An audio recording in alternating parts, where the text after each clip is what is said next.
Hi, welcome back to day 24 of our 7-week spiritual journey. Day 24, some people are called to extravagant giving. Mark 10 verse 21 to 25 reads, Jesus looked at him, the young rich man, and loved him. One thing you lack, he said, go sell everything you have and give to the poor, and you will have treasure in heaven. Then come follow me. At this the man's face fell. He went away sad because he had great wealth. Jesus looked around and said to his disciples, how hard it is for the rich to enter the kingdom of God. The disciples were amazed at his word. But Jesus said again, children, how hard it is to enter the kingdom of God. It is easy for a camel to go through the eye of a needle than for a rich man to enter the kingdom of God.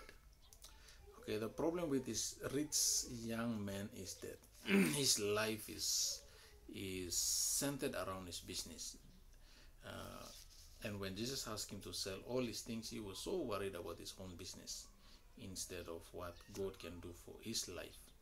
If we are in business and if that is our attitude, we need to change our attitude towards business, and God should be the center of our life.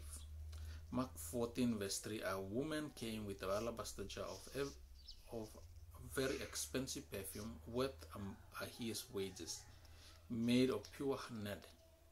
She broke the jar and poured the perfume on Jesus' head. Acts 4 verse 34 to 37 reads, from time to time those who owned lands or houses sold them, brought the money from the sales and put it at the apostles' feet, and it was distributed to anyone as he had need. Joseph, a Levite from Cyprus, whom the apostle called Barabbas, which means son of encouragement, sold a field he owned and brought the money and put it at the apostles' feet.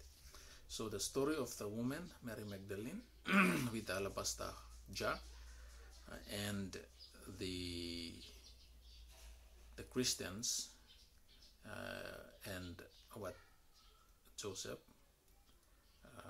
also called Barabbas, the story of those two Bible stories. They were people who were willing to sell everything that they have for the service and to contribute to the service of God. They are committed, I'll say, and they see that in giving towards God's service there is blessing, and God accounts for everything that we give towards His service. Conflict and Courage, page 300 by Ellen G. White. There's a quotation that reads, to those who, like the young ruler, are in high position of trust and have great possessions, it may seem too great a sacrifice to give up all in order to follow Christ. But this is the rule of conduct for all who would become His disciple. Nothing short of obedience can be accepted. Self-surrender is the substance of the teachings of Christ. So we are reminded that